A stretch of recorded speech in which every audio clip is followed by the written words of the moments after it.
আজকে গোপন খবরের ভিত্তিতে আমরা একটা অভিযান চালাই উত্তম বক্ত চমনি এরিয়া। তারপরে গিয়ে দেখি একটা ইলিগেল সমিল চলছে। তারপর আমরা ওটাকে বাজেয়াপ্ত করে নিয়ে আসি।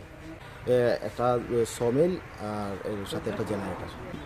আমরা এপিও জম্পুজলা থেকে আমরা ওখানে গিয়ে একটা অভিযান চালাই, সেখান থেকে আমরা নিয়ে আসি। আমার নাম বিজয় ঘোষ, ফরেস্টার।